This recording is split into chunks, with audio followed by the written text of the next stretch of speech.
Hello, my name is Jeff Cordwell and I provide ACCA APM courses on the FME Learn Online platform. And I thought today I'd share with you something that happened at the recent ACCA Examiners Conference, where the ACCA APM examiner was talking about his vision for the future of the exam. It's quite interesting, isn't it? Wow, what's coming up? And one of the things he was saying is that he thinks there'll be more questions in the future on sustainability. And clearly that's very sensible, isn't it, given the importance of sustainability in our modern society. So it then falls upon the tutors, in this case specifically me, to think about, well, what might that be exactly? What form of sustainability question might we get? And I think the most obvious place to look is key performance indicators, KPIs, on the basis, if you like, that what gets measured gets done.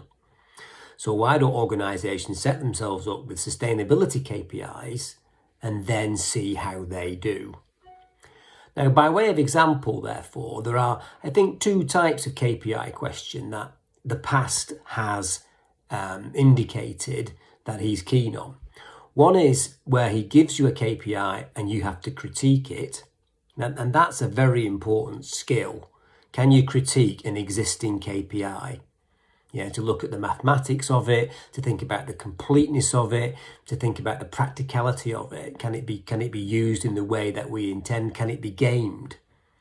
All of those things are relevant. But I thought today I'd look at the second type of potential KPI question, where you create a KPI for a given situation.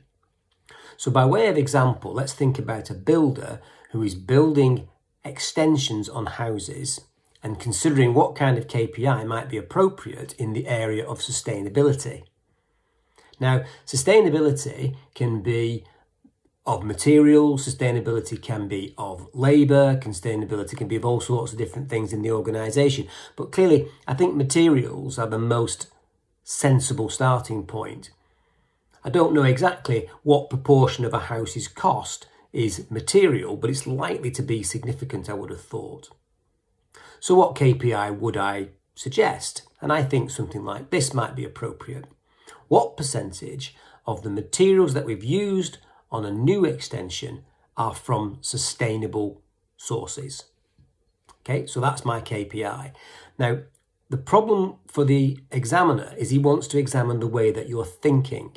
So if I give you a KPI, if I give a KPI in the exam, unfortunately, that might not score that many marks. It might be a half mark, but it's not good enough on its own, because almost always the examiner asks you to give justified KPIs. Why is my KPI a good choice?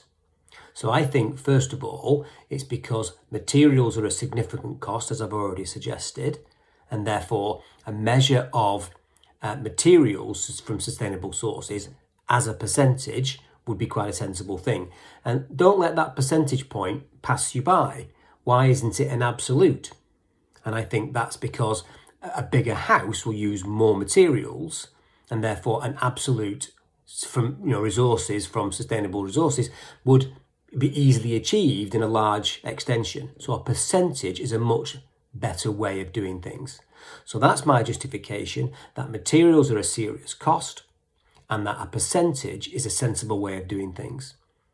So, Mr. Examiner, we're ready for you. Sustainability might well be coming up into the future, and probably in KPIs. So I suggest you all think about that and work on being able to produce KPIs in a sustainable environment, and also critique KPIs that are given.